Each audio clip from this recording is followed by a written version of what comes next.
tudo bem com você? Uma boa semana. Que privilégio estarmos juntos mais uma vez para estudar uma lição muito especial deste novo trimestre, dessa nova temporada.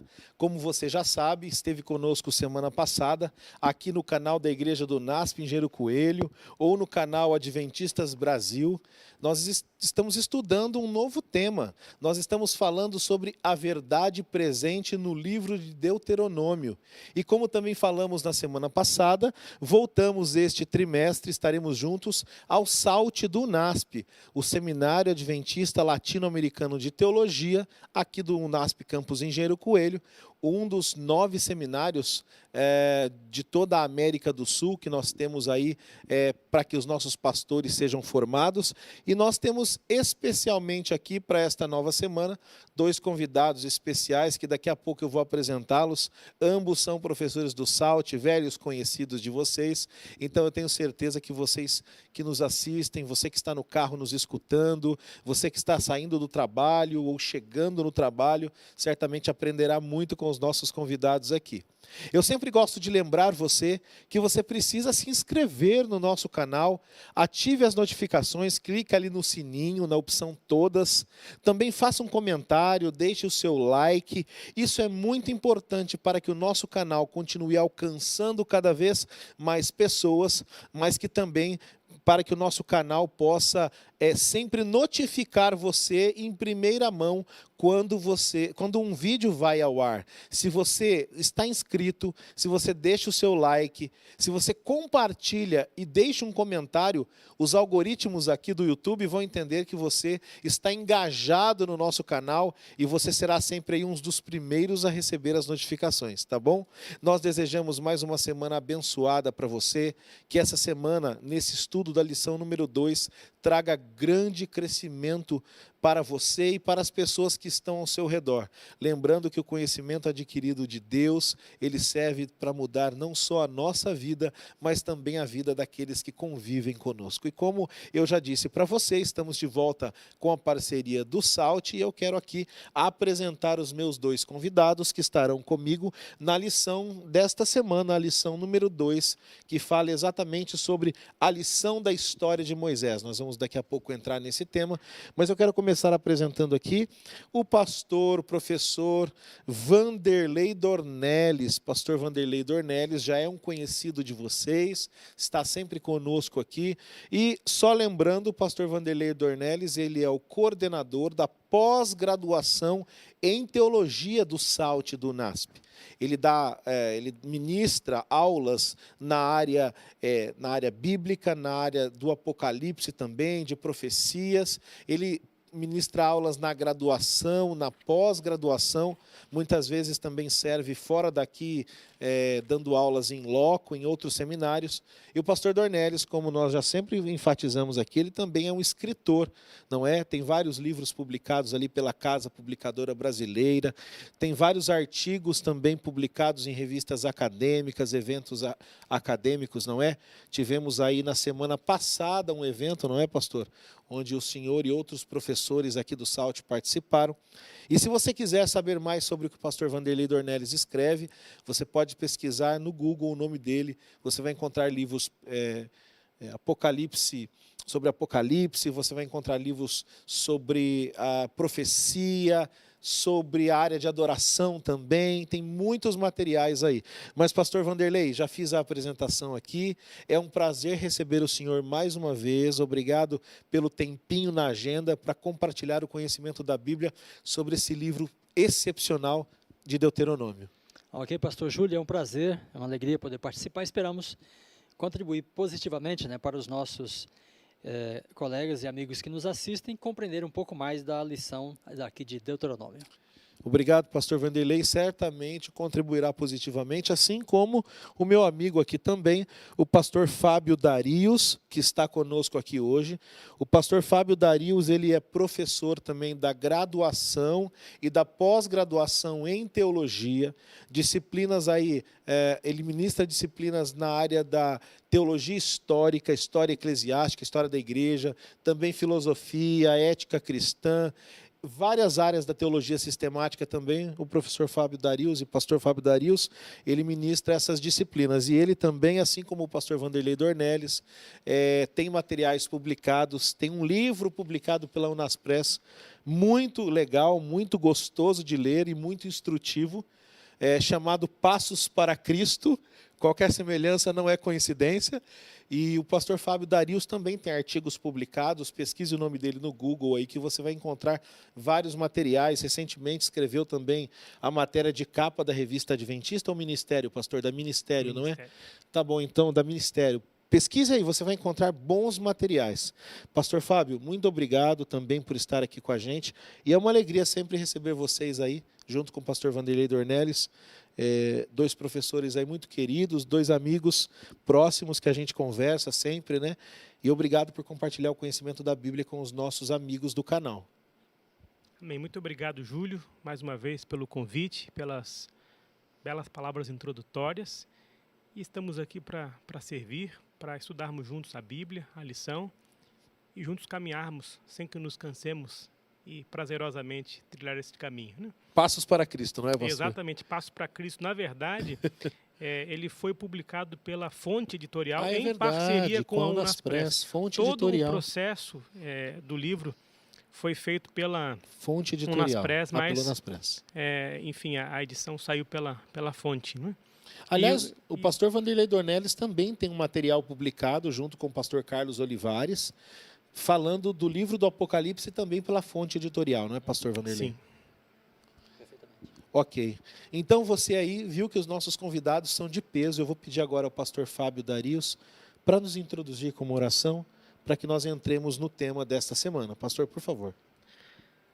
Senhor, querido, amado Pai, muito obrigado pelo dia, pelas bênçãos, pela vida, pela saúde, porque o Senhor tem sido conosco, apesar do que somos. Perdoe-nos porque somos pecadores, reavive o nosso coração e, por favor, nos dê a Tua paz, a Tua força, para que consigamos estudar cada vez mais e cada vez melhor a Tua palavra, de tal sorte que possamos ser luz para o mundo, Amém. fazendo a Tua santa e boa vontade. Nos dê a Tua paz, nos dê a Tua inspiração. Em nome de Jesus, amém. Amém. E para você que está conosco, pronto para estudar mais este tema, eu gostaria de convidá-lo a abrir a sua Bíblia no livro de primeira carta de Paulo, na verdade na epístola, não é? A primeira carta de Paulo aos Coríntios, lá no capítulo 10, versos 3 e 4. Você já está acostumado, nós temos sempre um verso para memorizar, que dá o norte, que nos leva à abertura do tema desta semana. E o tema desta semana que fala sobre a lição que nós aprendemos na história de Moisés, tem como verso para memorizar este texto. E eu quero ler com você agora, primeira epístola de Paulo aos Coríntios, capítulo 10, versos 3 e 4, que diz assim: Todos eles comeram do mesmo alimento espiritual e beberam da mesma bebida espiritual, porque bebiam de uma pedra espiritual que os seguia, e a pedra era Cristo. Esta semana nós iremos aprender com a vida, com a história de Moisés, lições que serviram não só para o povo de Deus naqueles dias, mas também lições que servem para mim e para você em nossos dias. Então, baseado aqui na lição encontrada na história de Moisés, nós queremos começar o nosso estudo desta semana. Pastor Fábio Darius, quero começar contigo. Por favor, diga. Nós lemos ali Êxodo 32, não é? De 29 a 32, há um relato interessante. E para você que está conosco a primeira vez, você vai perceber que algumas vezes os nossos convidados leem o verso bíblico, às vezes nós não fazemos a leitura para ganhar tempo, porque esperamos também que você esteja estudando a lição na sua casa. Então esperamos que você leia os versos e depois dê um pause no vídeo, venha para cá, participe conosco e aprenda também. Pastor Fábio, ali em Êxodo 32, de 29 a 32, nós encontramos alguns relatos interessantes. Mas eu queria que o senhor me ajudasse a compreender um pouco mais, e os nossos amigos que nos assistem. Moisés era um homem, digamos, tão humano quanto nós. Tinha defeitos, falhas, imperfeito como era, mas há relatos interessantes sobre o seu caráter. O que é possível, nessa leitura inicial da lição aqui de domingo, que tem como título Mistério de Moisés, aprender sobre o caráter de Moisés e qual foi o segredo para que Deus pudesse usar um homem imperfeito de forma tão poderosa? Uma boa pergunta, e eu gostaria de respondê-la à luz de um comentário que encontramos na lição de sábado à tarde ainda, e que faz conexão direta com o domingo. Fique à vontade. Na verdade, o texto que a lição nos traz, logo no fim da lição de sábado à tarde, um texto conhecido de Ellen White, poderia trazer aqui horas de reflexão e passarmos aqui os próximos momentos falando sobre um pequeno detalhe que nos daria toda a dinâmica da nossa gravação aqui, não é? Diz o seguinte: ao recapitular nossa história, revendo cada passo de nosso progresso até o momento atual, encho-me de admiração por Cristo e de confiança nele como líder. Nada temos a temer em relação ao futuro, a menos que nos esqueçamos da maneira pela qual o Senhor tem nos conduzido e de seus ensinos em nosso passado. Que declaração tremenda. Exatamente. E tudo a ver com a sua pergunta, que é a pergunta que a lição traz, e tudo a ver com a lição que, na verdade, nomeia, né, com a verdade presente em Deuteronômio. Eu não sei se ficou suficientemente claro àqueles que nos assistem e assistiram a semana passada, estão lendo a lição. Não é simplesmente um termo escolhido aleatoriamente. Verdade presente tem a ver com a história e com a missão da Igreja Adventista. Nós fomos profeticamente levantados em um tempo, em um período, para restaurarmos a verdade, para sermos ali mensageiros e apressarmos a volta de Jesus e assim cumprirmos nossa missão.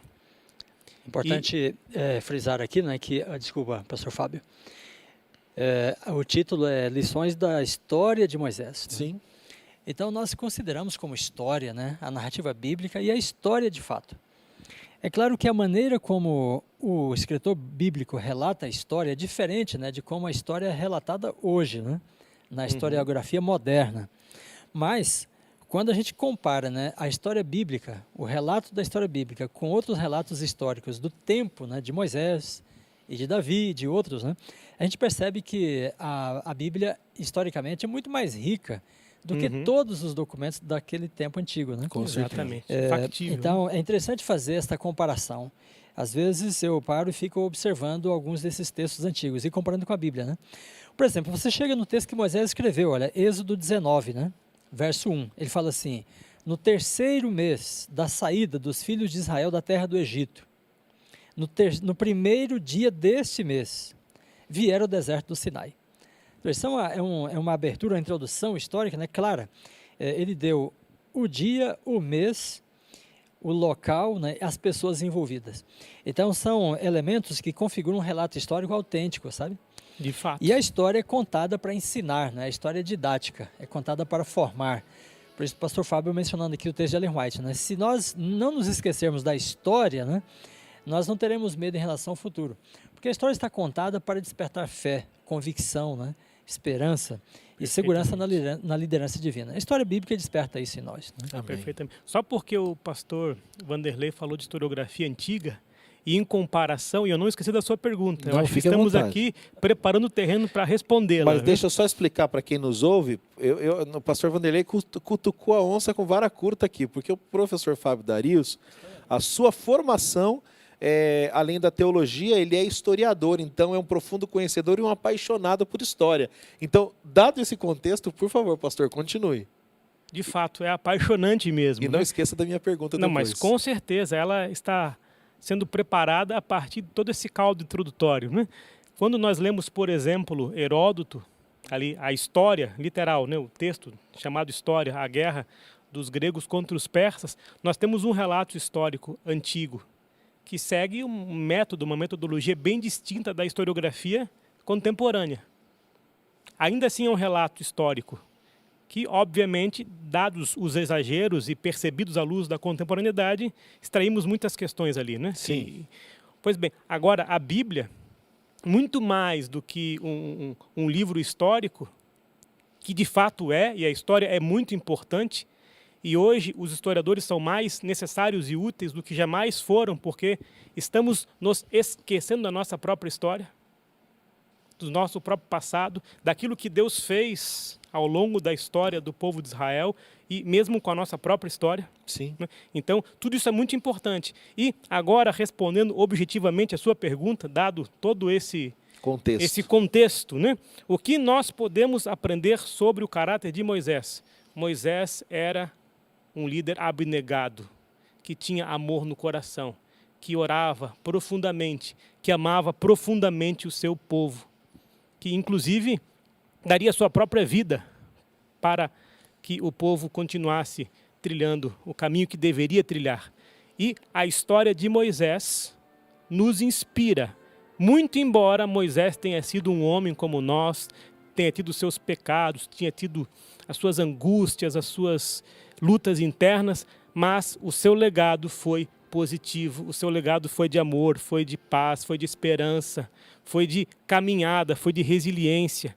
Então, tudo isso nos faz retomar essa história de Moisés, lembrando que Moisés escreveu os 5 primeiros livros da Bíblia. Então, a criação, a queda, a redenção, o dilúvio, tudo isso foi escrito pela pena de Moisés. E, nesse caso, também Moisés foi um historiador e nos deixou uma história que é digna de ser estudada, vivida, porque, sendo palavra de Deus, muda o nosso coração, muda o nosso destino, muda as nossas paixões vis. E eu acho que essa introdução longa talvez justifique essa resposta.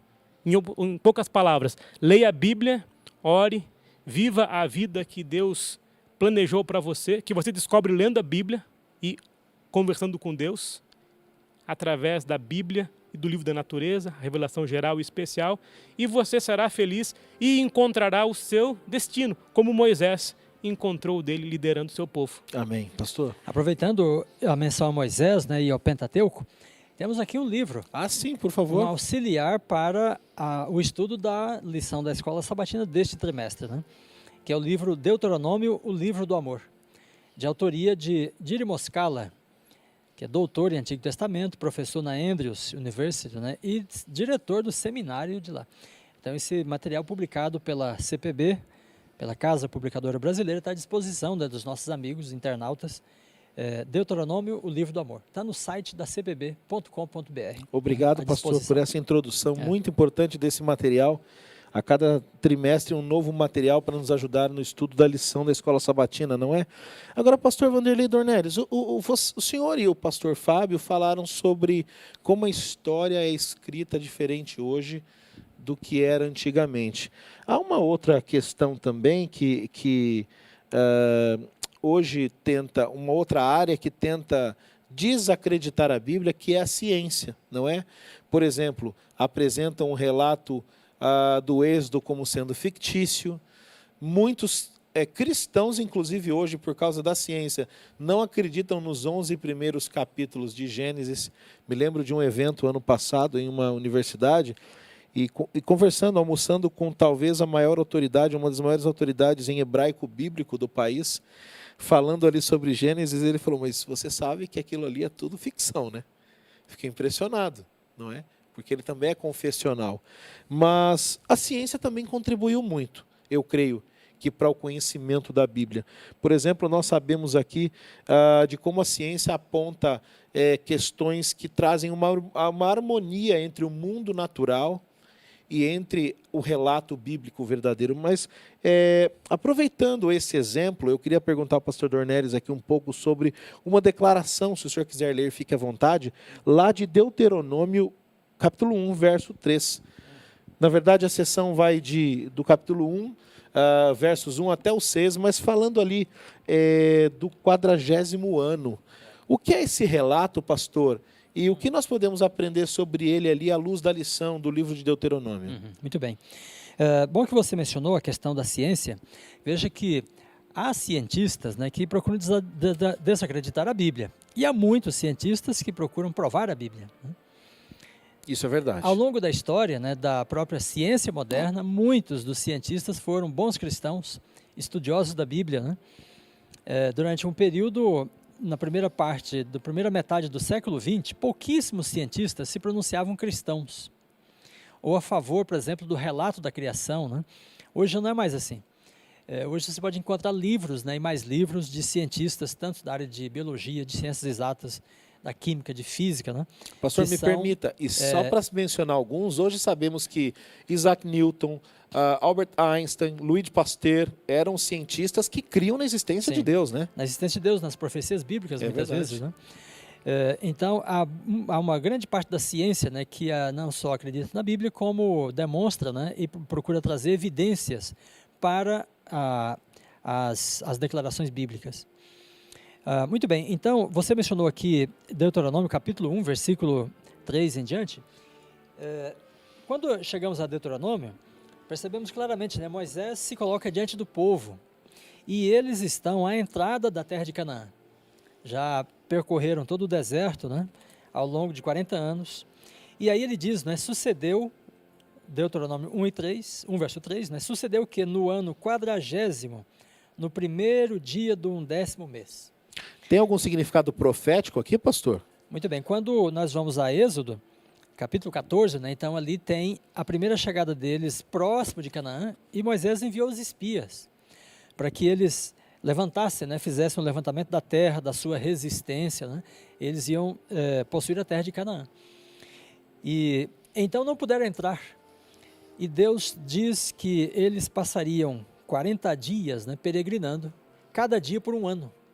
Olha então só. há uma predição, né, na saída deles, quando eles falham diante do relato dos espias. Os espias já deram um relato pessimista, né, amedrontaram o povo, isso está em Números capítulo 14, e então o povo temeu, o povo ficou apavorado, né, com a descrição da altura dos homens, dos guerreiros, né, das cidades, das fortificações, das fortalezas, né, dos cananeus.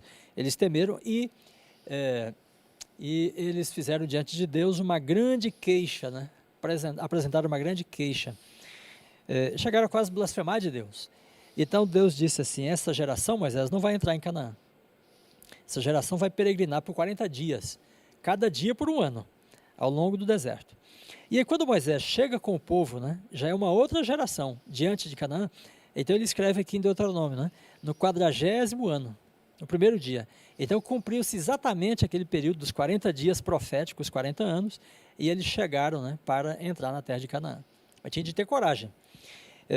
E daí, então nós nos lembramos que na Bíblia há várias profecias, né, assim como esta, de 40 dias de peregrinação, cada dia por um ano. Daniel 9, né, 24 a 27, Daniel 7, 25, Apocalipse 12, verso 6, também tem profecias dadas em termos de dias, anos. Qual é a mais famosa delas, pastor? São duas muito populares, né? Os 1260 dias, mencionados em Daniel 7, 25, Apocalipse 12, 6, 12, 14, 13, 5, né? Que é um período que cobre a Idade Média. Perfeito. 1260 anos, né, da Grande Tribulação, período da supremacia papal, em que aqueles que eram fiéis à Bíblia foram antagonizados, né, em toda a cristandade europeia. E o período dos 2.300 dias, anos, né, em Daniel 8, 13 e 14. Então esse período dado ao profeta Daniel diz que ao final dele o santuário seria purificado. E aí Daniel se desesperou com isso, porque ele estava pensando no santuário de Jerusalém. Ele pensou: minha nossa, se nós permanecermos aqui em Babilônia, né, por 2.300 anos, aí ele já entendeu como anos. Porque se fossem dias, ele teria ficado muito animado. Falou: daqui a pouco mais de 5 anos, aí estaremos já de volta em casa, né? E esse período, então, termina em 1844. E aí é um estudo longo, né? Mas são profecias de tempo dadas a partir dessa redução de ano-dia, né? Ou da projeção de dia-ano. Então, o primeiro deles está aqui em Números 14, verso 34, né? E cumpre-se exatamente. Veja, Moisés fala, no 40º ano, no primeiro dia. Ele se dirige, então, ao povo de Israel, preparando eles, né, para a chegada à terra de Canaã. que já é uma nova geração, como nós vamos ver daqui a pouco, né? Sim. Só um breve comentário, enquanto o pastor Dornelles falava e citava os textos, inclusive de cor, eu percebi que ele tirou todas essas informações e fez toda essa análise à luz da própria Bíblia. Ou seja, é um livro de história da antiguidade que contém dados exatos, com conceitos, com premissas que se cumpriram fielmente. Eu costumo estudar mais precisamente Tiatira, né, que é um pouco depois ali na Reforma, né, e todo o redescobrimento da palavra de Deus, etc e tal, enfim, a história do povo remanescente, que sempre existiu, mas que ali, enfim, de forma bastante eficaz e perceptível atua, né? Mas veja, todas essas datas, todos esses dados, todos esses fatos foram extraídos diretamente do texto bíblico. E quando nós os lemos, nós então podemos nos confortar em Deus, saber que Deus é o Deus da história, Amém. é Deus conosco, o Deus que se percebe na história, o Deus abscônditus, conforme os textos de Lutero, que não pode ser literalmente percebido, mas que pode ser percebido por sua fragrância, e seguindo os passos de Deus, podemos ouvir as vozes e os passos de um Deus que se aproxima, e percebemos isso meticulosamente ao estudarmos a história de seu povo, a história, enfim, contida na Bíblia. Isso é muito bonito, é muito reconfortante, e eu recomendo a todos que façam isso, ainda mais nos nossos tempos tão incertos, tão complexos. Amém. Pastor Júlio, deixa eu destacar um ponto aqui, Por favor. né? Das duas sessões que nós já comentamos, que é a parte de domingo e segunda-feira, né? Sim. Quando Moisés pede a Deus, né, em Êxodo 32, para ele perdoar o povo, ele diz assim, perdoa esse povo, né? Que aí o povo fez o bezerro de ouro, né? Quando ele desceu do monte com as duas tábuas, era a prova da aliança, né, de Deus com aquele Perfeito. povo. Ele encontra o povo de que maneira? Pervertido, adorando o bezerro de ouro. O povo estava dançando, né, bebendo, sabe? Era uma festa pagã que eles estavam fazendo para o bezerro de ouro. Exatamente. Aí então Deus falou, Moisés, sai da frente, eu vou matar, vou destruir todo mundo, né? E aí Moisés falou assim, Senhor, perdoa esse povo. Aí a expressão que ele usa é bem significativa, porque ele usa o verbo nassar, que é o verbo que indica carregar. Então ele está dizendo assim, Senhor, carrega o pecado desse povo. Não é um pedido fácil que ele está fazendo, não. Porque para Deus perdoar, o que Moisés deixou implícito na expressão dele, né? Senhor, leva sobre o Senhor o pecado deles. Então Moisés está pedindo para Deus fazer a expiação, né? Por ele mesmo, pelo pecado do povo. É o que Jesus faz depois. Sim. Né? Ele carrega os nossos Tremendo. pecados. Isaías 53, né? Agora, quando nós chegamos em Números 14, então, aí Deus diz assim, que o povo levaria sobre si as suas iniquidades por 40 anos. Então veja, por que Deus não levou o pecado do povo e o povo leva? Porque o povo não estava arrependido. Eles não confessaram o pecado, não se renderam diante de Deus como Moisés estava ali, né? Então aquele que não se arrepende, esse precisa ele mesmo levar o seu pecado. E aí o povo leva, né, ao longo de 40 anos, padece no deserto, carregando as suas iniquidades. Então aqui nos ensina a Bíblia, né, que o arrependimento leva à confissão e aí Jesus carrega sobre si esses pecados arrependidos. Mas aqueles não arrependidos, o povo deve carregá-los, né? O papel de Moisés também como de intercessor, né? Na verdade, Moisés me impressiona aqui, eu comentei sobre isso em algumas vezes. Eu costumo dizer que Moisés era o líder sem status, ele não tinha credencial, mas ele era o verdadeiro sumo sacerdote, né? Enquanto Arão e o Pentateuco é uma das áreas que eu também gosto, pesquiso, ver a vida de Moisés é um negócio, ler a vida de Moisés é um negócio que impressiona, né? E para você que nos acompanha aqui, você percebeu, Cristo só pode trocar, você só pode trocar de lugar com Cristo, ele só pode trocar de lugar com você. O jugo dele que é suave sobre você e o seu pesado sobre ele, se houver arrependimento. Se não há arrependimento, nós carregamos os nossos próprios pesos e pecados, né? E só antes de avançar aqui, pastor Fábio, lhe fazer uma pergunta, lembrando aos nossos ouvintes que a Igreja Adventista do Sétimo Dia tem como base exatamente o método histórico gramatical, que leva em conta a história e o texto bíblico. Então é importante dizer isso porque hoje, com a vinda do YouTube, das lives, tem muito pseudo-teólogo aí que faz uma miscelânea com o texto bíblico, né? Um texto que é presente joga para o passado, o que é futuro, o presente joga para o passado, o que é passado joga para o futuro. Então, muito cuidado. Eu não estou dizendo que só os teólogos têm acesso à Bíblia, não é isso. Qualquer pessoa dotada do Espírito Santo pode chegar à compreensão da verdade bíblica, mas muito cuidado, porque a Bíblia a Bíblia precisa de métodos para serem estudadas, assim como qualquer outro livro. A diferença é que esse livro você estuda e tem ao seu lado o próprio intérprete, que também é o autor, não é? Pastor Fábio, agora, há um detalhe ali em Deuteronômio capítulo 1, nós temos um relato que vai desde o verso 9 até o verso 17. Porém, essa sessão é dividida em duas partes.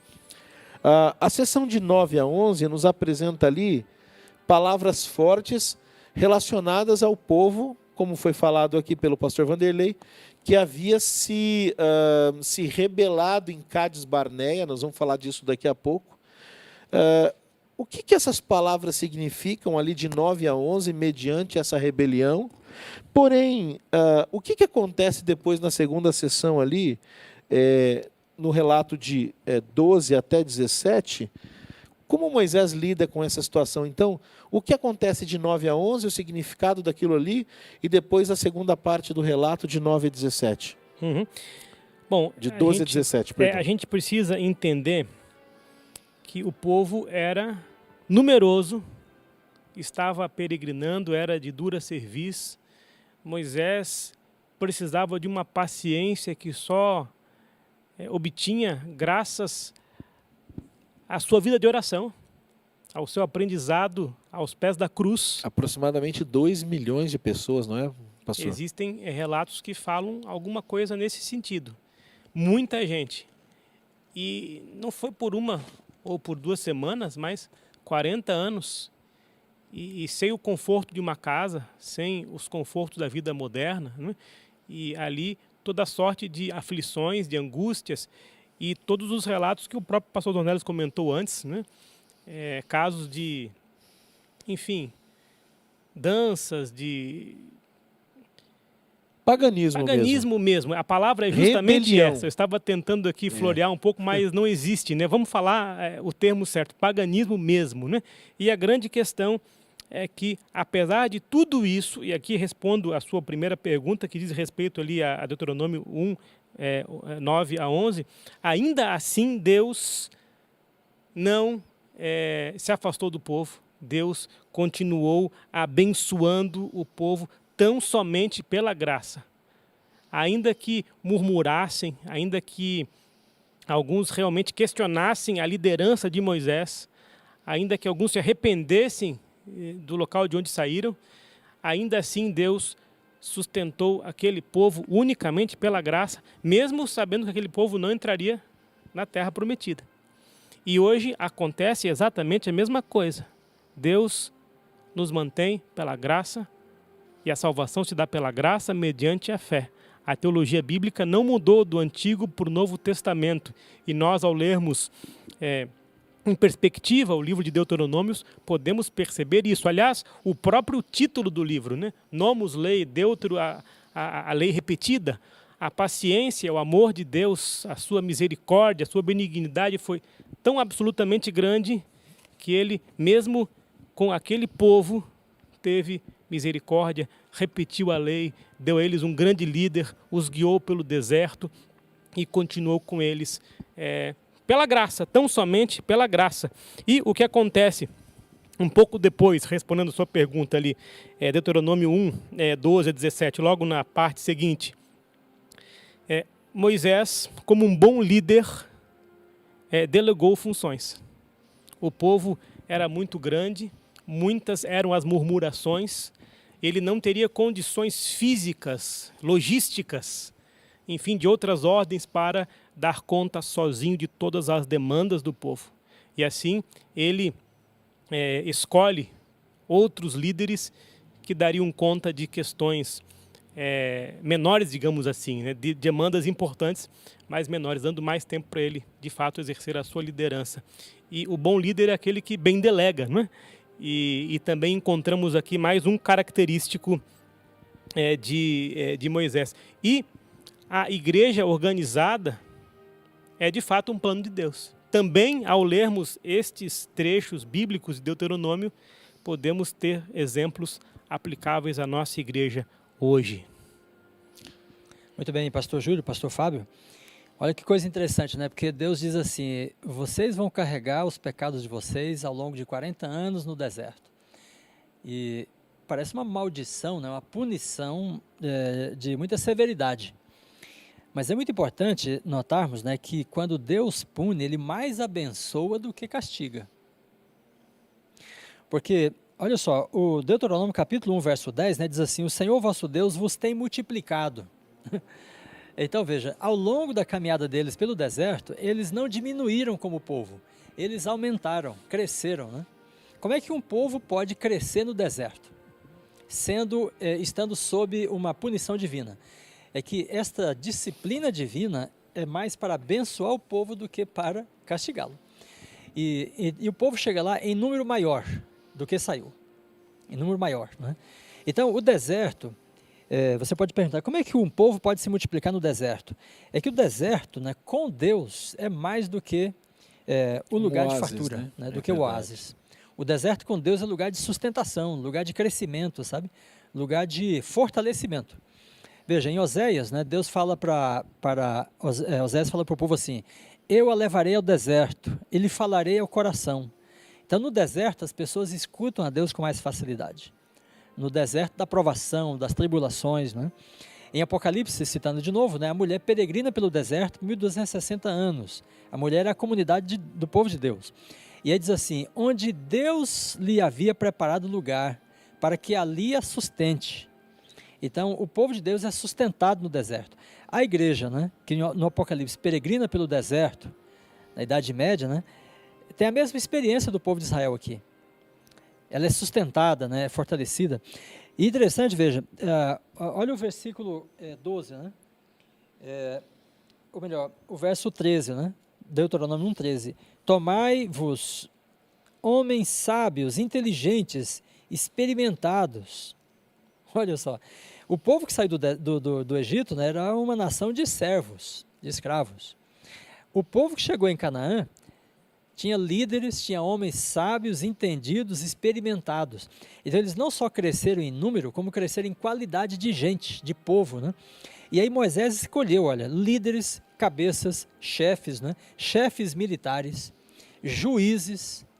Então eles desenvolveram todas essas habilidades e competências ao longo do deserto. Porque no deserto estão sob a bênção de Deus. Eles carregam seus pecados, mas estão sob a bênção de Deus. E aí se multiplicam em número e em qualidade. Se os pais que saíram do Egito, né, vissem o fim desde o começo, né, eles não teriam escolhido entrar na terra de Canaã. Eles teriam dito, não, nós vamos pelo deserto, porque nossos filhos, né, vão chegar lá mais fortes do que nós, porque eles vão chegar sob a bênção de Deus, né?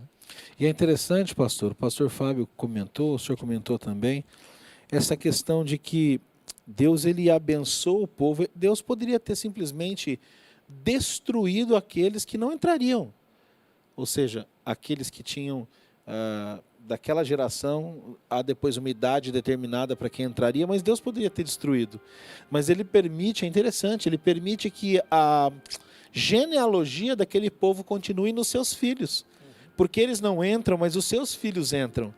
E nesse outro contexto, e o senhor comentando aí também, eu me lembrei de um livro do Dr. Amin Rodor, recomendo a todos que puderem ler, chamado A Vantagem nas Desvantagens, o poder dos que não têm poder. Ele fala exatamente sobre isso, como o deserto é uma escola. Na verdade, ele tem um sermão também, chamado A Universidade do Deserto. Como Deus trabalha com o ser humano no deserto, não é? Mas, pastor Vanderlei, Pastor Fábio, quiser complementar, fique à vontade, eu vou fazer uma pergunta. Eu ia só comentar, só porque você arrumou a bola, né? Sim, sim. Que a gente não precisa ir tão longe. Pois é. É só observarmos a nossa vida cotidiana atual, em meio a tantas demandas, a tantas dificuldades, muitas das quais causadas pela pandemia, outras não. Enfim, basta a inflação aumentar um pouquinho, basta o salário ser corroído para aqueles que têm um salário, que mostra-se uma situação de deserto para tantas pessoas. É verdade. Algumas entram em desespero, buscam soluções estranhas para as suas questões existenciais, mas nós sabemos que é neste momento de deserto, de dor, de angústia, que muitas pessoas percebem que existe um Deus amoroso que está com os seus filhos e filhas, e ali há poder, ali há sabedoria, ali há uma reconstrução de vida, ali se formam líderes que acabam sendo preparados em meio à dor para, quem sabe, liderar o povo numa outra situação. Então, aprendemos com um deserto literal dos filhos de Deus no contexto de Moisés, e temos os nossos desertos cotidianos, onde encontramos mais precisa e presentemente a face de Deus e a nos como guiar. crescemos nas adversidades, não é? Mas eu quero voltar a esse momento agora, pastor Fábio, e perguntar ao pastor Vanderlei, vamos voltar a Cádiz Barneia, pastor, um pouquinho? Vamos para Cádiz Barneia. Parece que há uma sombra que paira aqui sobre o livro de Deuteronômio, né? Essa história aqui é uma história infeliz, e apresenta logo ali o cenário inicial de Deuteronômio. Pastor, baseado em Números ali 14, o que acontece em Cádiz Barneia? Como o povo reage ali naquela história que o senhor introduziu, mas pode detalhar melhor a história dos espias? E por que o povo não é destruído após essa rebelião triste aqui? Muito bem, então Moisés enviou os espias, né, para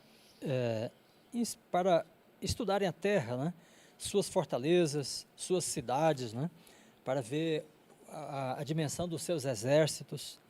E então, quando os espias voltam, somente 2 deles, né, acreditam que, apesar das fortalezas, apesar dos desafios, eles eram capazes de possuir a terra porque acreditavam que Deus estava com eles.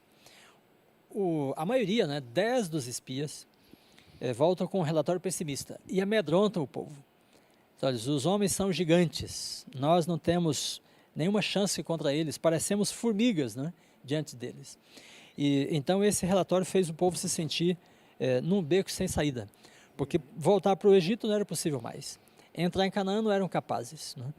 E então eles se sentem entre a cruz e a espada. E aí vem então uma grande murmuração, e eles dizem diante de Deus, né, por que o Senhor nos trouxe até aqui para nos matar nesse deserto, né? E então isto foi assim vamos dizer, foi uma queixa, né, muito grave diante de Deus, e uma incredulidade, né, da parte dos espias e do povo.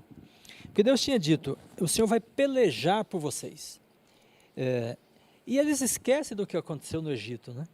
Quando eles têm de entrar na luta, né, eles ficam temerosos, porque é como se no Egito eles não tivessem participado, né, e aí não conseguiram se compenetrar da ação divina. Perfeito. E perde de vista isso, né? Mas Deus tinha dito, o Senhor vai pelejar por vocês. E daí, como há aquela incredulidade, então Deus diz que iria ferir o povo, né? Em Números 14, verso 12, ele diz, ferirei este povo com pestilência, epidemias, né? Essa palavra aqui indica doenças contagiosas. E esse povo, então, vai peregrinar no deserto. Aí vem, então, essa punição que nós acabamos de mencionar, que no fim se torna uma bênção para a geração seguinte, né? Agora, em Números 14, o evento se desdobra, né? Porque o povo, quando vê que Deus vai amaldiçoar, o povo diz, não, nós vamos encarar, nós vamos enfrentar os cananeus, vamos lutar, né? E aí Deus fala assim, Moisés, diga para eles não irem, porque o Senhor não vai pelejar com eles. Agora sou eu que não vou abençoar, não é? Deus diz. Então, quando Deus diz assim, eu vou pelejar por eles, eles não creem, aí Deus fala, bom, então eles não estão preparados. Sim. E eles querem ir, Deus fala, não deixa eles irem, porque eles não estão preparados, eles vão perder a guerra. E mesmo assim eles insistem e vão, e os amalequitas, né, desbaratam boa parte deles. Sim. E então eles veem que sem Deus não podem realmente possuir a terra. Então tem as duas afirmações, né? O Senhor pelejará por vós. Mas quando eles não creem, aí Deus diz, o Senhor não vai pelejar por vós. E então eles tentam, mas não conseguem. O relato de capítulo 14, aí de Números, né, conta tudo isso. Mas nesse momento, então, em Cades Barneia, né, Moisés intercede pelo povo de novo. Né, porque o Senhor está irado. Outra vez, pastor? Outra vez. Né? O Senhor fica irado com o povo que chega à beira de Canaã e não acredita que pode possuir a terra. A mesma ira que Deus teve lá no Monte Sinai, né, no início da caminhada. E Deus falou, Moisés, sai da frente e eu vou destruir esse povo. E era justo da parte de Deus. Nós nunca merecemos a bênção de Deus, nós merecemos a destruição, né? Nós merecemos a morte, porque Paulo diz, o salário do pecado é a morte. Todos nós somos pecadores, né? E o povo é murmurador, o povo blasfema, né? O povo comete iniquidades, né? O pecado consciente, deliberado. E Deus fala, e aí Moisés chega e fala, não, Senhor, não faça isto. Não faça isto, Senhor. E ele argumenta, né? Senhor, o que o povo em volta por aí vai pensar do Senhor, né? Se o Senhor destruir esse povo. Aí vai dizer, olha, está vendo? Ele tirou, Yahvé tirou Israel do Egito, não conseguiu levá-lo até Canaã e matou o povo no deserto.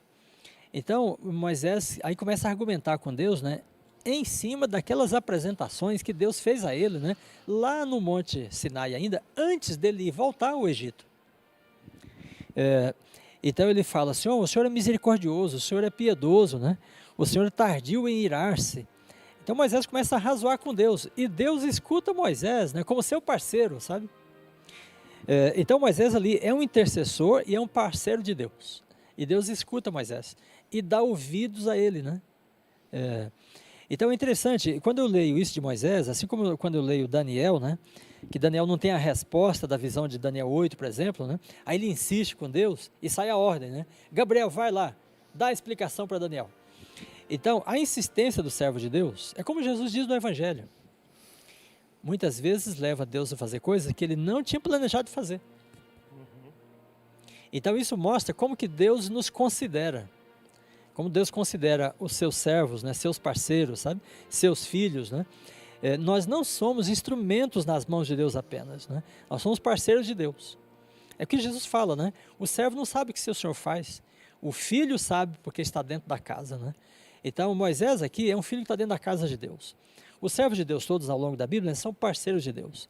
E aí Deus escuta, né, e volta atrás. E ele decide, então, continuar com o povo, né, em vez de fazer de Moisés uma grande nação. E que história, não é, pastor? Porque nós vemos aqui claramente Deus, pela segunda vez, querendo começar tudo a partir de Moisés, e Moisés, Senhor, não, por favor. Olha, e Deus faria isso, porque olha o que ele fez no tempo de Noé, né? Exatamente. Olha, Noé, prepara tudo, porque só você vai sobreviver. e ele poderia ter feito a mesma coisa ali. E era da mesma justiça do que ele fez no dilúvio. E começou tudo a partir de Noé outra vez. Começaria a partir de Moisés. Só que Moisés dialogou com Deus, e Deus mudou os planos. Uma expressão bastante utilizada por Ellen White, que diz respeito ao que o pastor Dornelles acabou de comentar aqui, é a cooperação divina-humana. Ou seja, o ser humano não é simplesmente um autômato que recebe ordens e as executa sem pensar, enfim, como se fosse um robô. Ele tem voz, ele é ouvido, ele arrazoa, ele cumpre, ele não cumpre, ou porque é ignorante, porque não entende, e diante de tudo isso, um Deus magnânimo, misericordioso, que suportou tantas vezes os desatinos do povo e ainda assim ofereceu e continua oferecendo o seu perdão. Por conta disso, nós poderíamos aqui refletir ao longo das próximas muitas horas também. Né? É verdade. Muito bem, pastor Fábio, muito bom ter lembrado dessa passagem, né, de Ellen White, em que ela diz que há uma cooperação, né? Veja que quem coopera não está ajudando. Precisamente. Que cooperar não é auxiliar, né? Originalmente a palavra quer dizer operar junto. Junto, né? perfeito. Operar é atuar, trabalhar, né? Agir. Então, quando Ellen White fala, e ela está refletindo um pensamento bíblico, né? Moisés aqui é um cooperador, ou seja, ele está operando junto com Deus. E no plano da salvação, né, há uma cooperação divino-humana. O que nós não podemos fazer é o que Deus faz. E aquilo que nós podemos fazer, Deus não faz. Aí deixa que nós fazemos, né? É claro que falar de cooperação no plano da salvação parece até assim arriscado, né? Porque nós somos salvos 100% pela graça. Mas nós precisamos de crer, né? Precisamos de entrar na luta, né, com Cristo e cooperamos com Ele, porque nós oramos, nós nos agarramos a Ele, né? E é nisso que nós estamos operando com Ele, sabe? Na missão, né, nós operamos com Cristo, trabalhamos com Ele e Ele trabalha conosco.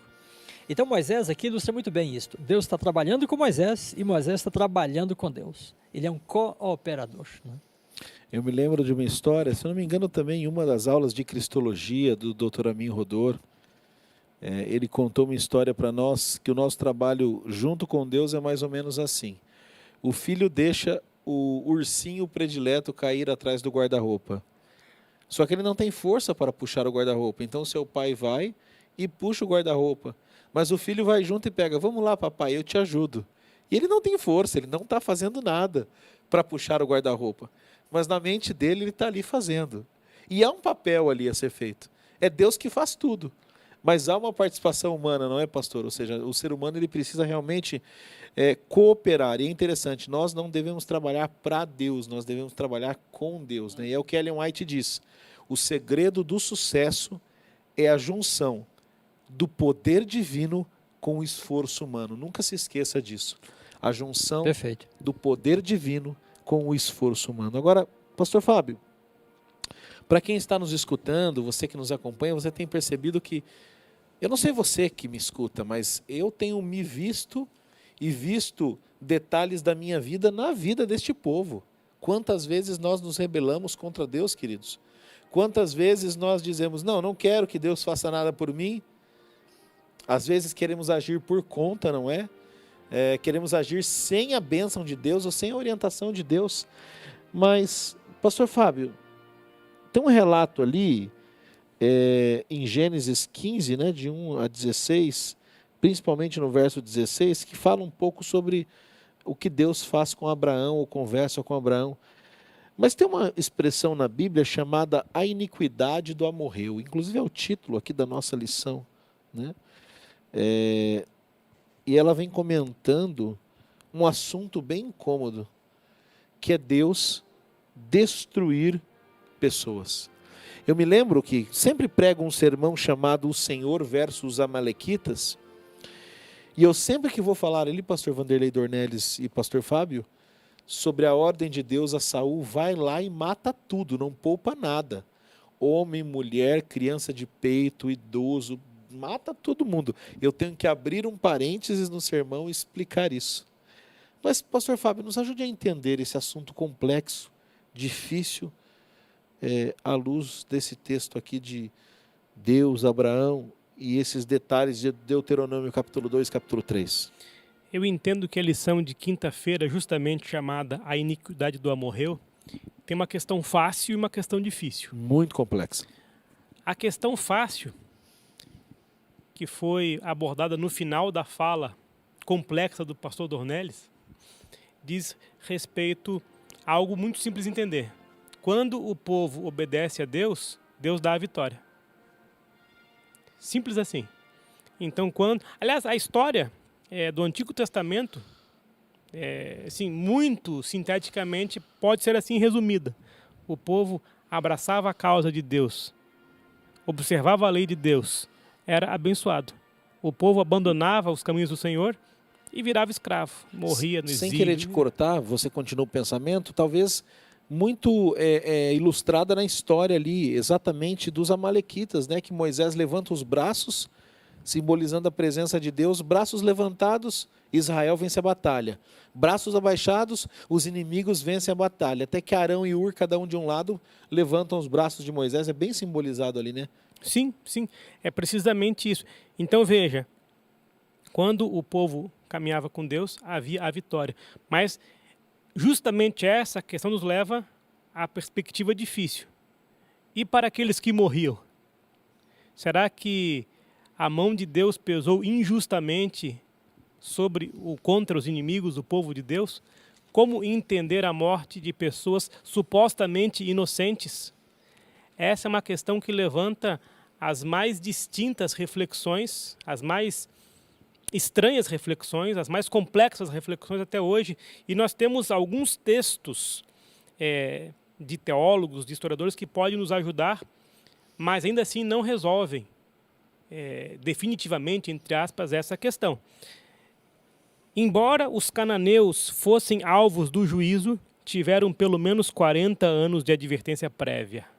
Eis um texto ali de Daniel Bloch, num comentário de Deuteronômio. E aqui um outro texto também desse mesmo autor. A eliminação dos cananeus foi um passo necessário na história da salvação. E os cananeus sofreram o destino que todos os pecadores enfrentarão, o juízo. À luz dessa reflexão, à luz do texto bíblico ali, de Gênesis também, dessas passagens de Deuteronômio, eu só posso concluir, mesmo sendo uma conclusão talvez complexa para alguns, que Deus é amor, que a misericórdia de Deus dura para sempre, que Deus é bom, que Deus é justiça, que Deus é misericórdia, que os seus caminhos devem ser trilhados. E, portanto, eu não acredito que Deus simplesmente fulminou os inimigos de seu povo porque ele teve prazer nisso. Teve prazer ou se irou como os homens iram e agem por impulso. Não, na verdade, eles tiveram muito tempo para que se arrependessem. Essa declaração de Raabe, ela é muito forte, né? Raabe ouve ali por 40 anos o relato e ela diz: temos ouvido que o Senhor, seu Deus, é Deus em cima nos céus e de baixo na terra. Ou seja, houve tempo de conversão, não é, pastor Fábio? Então, fé é crer mesmo quando nós não entendemos completamente. E nós poderíamos deixar essa questão aqui. Nesse ponto, né? Da mesma forma que trazendo isso à contemporaneidade, por que algumas pessoas perecem precocemente, na casa dos 20 e tantos anos, e outras vivem até os 90, 100, 102 anos? Deus ama mais aqueles que vivem mais? Deus leva... Por quê? Né? A gente não tem essas respostas. Por que coisas ruins acontecem com pessoas boas, entre aspas, o boas, né? Sim, à luz da nossa perspectiva bíblica da salvação pela graça mediante a fé. Perfeito. E da natureza pecaminosa do ser humano, enfim. Mas são questões que, como temos o nosso velho bom hino, né? Um dia ele esclarecerá. Agora, a partir do momento em que nós entendemos o caráter de Deus, nós não podemos entender que ele simplesmente matou essas pessoas porque simplesmente ele quis, porque ele se irou contra elas assim, de forma sem qualquer motivação. Então, houve um tempo de arrependimento, houve um tempo da graça, eles, por N motivos, abandonaram os apelos, os avisos, os caminhos, e então receberam ali o salário do pecado, receberam o destino de todos os pecadores. Graças a Deus. Pastor, o senhor vai comentar e já me responda uma pergunta. No milênio, essas perguntas serão respondidas? Pode completar e depois já me ajude com essa pergunta. Ainda bem que você deu essa pergunta para o pastor Dornelles. Né? Então o pastor Fábio já explicou e já deu assim, um direcionamento, né, para entendimento dessa questão. Perfeito. Eticamente complexa. Né? Então eu vou apenas agregar um ponto a mais, depois eu volto à questão do milênio. Né? Por favor. Então veja, essa questão da morte dos cananeus, amorreus, né? Morte dos amalequitas, dos moradores de Sodoma e Gomorra, dos amalequitas, né? Dos antediluvianos e de tantos outros mais. E também daqueles que vão morrer no lago de fogo, após o milênio. Né? Então essa morte deve nos fazer lembrar de Gênesis, quando Deus diz para Adão e Eva: no dia em que dele comerdes, certamente morrereis. Né? E eles não morrem. Por que não morrem? Pela misericórdia de Deus. Então o tempo de vida que Adão e Eva têm, né, e depois seus filhos, todo esse tempo é dado na misericórdia de Deus. Já é emprestado, né, porque pastor? ele tinha dito: quando vocês comerem, vão morrer. Vão morrer. Né? E eles comem e não morrem. Aí já está a não graça, morrem por quê? Aí já está a graça. Então, é a graça que provê esse tempo de sobrevida. Quando esse tempo vai terminar, é decisão divina, e se ele decide terminar em 10 anos, em 50 ou em 100, ele está totalmente dentro da sua justiça, porque ele tinha dito já a princípio, né? E aí, em Gênesis 15, verso 16, né, Deus fala com Abraão, no momento que ele faz aliança com ele, né, e promete que ele vai dar a terra de Canaã a Abraão. Aí ele diz, na 4ª geração tornarão seus filhos para cá, porque ainda não se encheu a medida da iniquidade dos amorreus. Então veja, nesse tempo de graça que Deus dá, após a queda de Adão e Eva, algumas gerações, alguns povos, né, alguns lugares chegam a uma medida, né, intolerável da iniquidade, e aí Deus retira essa graça que proveu, né, a sobrevida, sabe? Isso acontece então com os antediluvianos. Chegou uma medida, né, de iniquidade, de apostasia, de rebeldia intolerável. Os sodomitas de Gomorra, né, a mesma coisa, chegou a uma medida intolerável. Então, quando a iniquidade chega a esse ponto, Deus age. E o que ele está fazendo é apenas encurtar o tempo que ele deu, né? E esse tempo é de graça. É a graça que provê. A mesma coisa no final do milênio. Então, uma boa parcela da humanidade, né, é destruída depois do milênio. Porque não se arrependeu, são impenitentes, né? E eles não aproveitaram-se do tempo de graça para reconstruir suas vidas, né? E aí, pastor Júlio, no Apocalipse, né, é dito, os livros são abertos, né, ao longo do milênio, e as pessoas investigam, elas têm informações de bastidores de eventos, né, que elas não têm aqui na Terra. Então, um processo de juízo comprobatório, um juízo que dá ciência, né, a todas as ações divinas, de forma que todas elas são colocadas, né, como ações justas, são reconhecidas como ações justas. Aí esse reconhecimento da justiça de Deus, no coração dos remidos, né, será algo que vai purgar toda suspeita, né, que o Satanás trouxe em relação a Deus. E daí as pessoas então terão a sua mente e seu coração em paz pela eternidade, porque elas vão compreender a justiça, a adequação, né, das ações divinas em todas as circunstâncias. Então, tudo será colocado em seu lugar para que Deus seja completamente vindicado, né, após a história do pecado. Amém. Para você que nos acompanha, eu queria dizer algo muito importante. Deus não tem prazer na morte do ímpio. Pelo contrário, a Bíblia diz que Deus tem prazer na morte do justo, porque essa morte significa salvação. Você não precisa seguir os exemplos negativos, e nem eu preciso, do povo se rebelando contra Deus. Seguir os exemplos de incredulidade, de falta de fé, de rebelião. Vamos seguir os exemplos positivos. Vamos seguir os exemplos daqueles 2 espias que eram confiantes em Deus. Vamos seguir o exemplo de Raabe e daqueles que decidiram seguir fielmente a Deus, o exemplo de Moisés.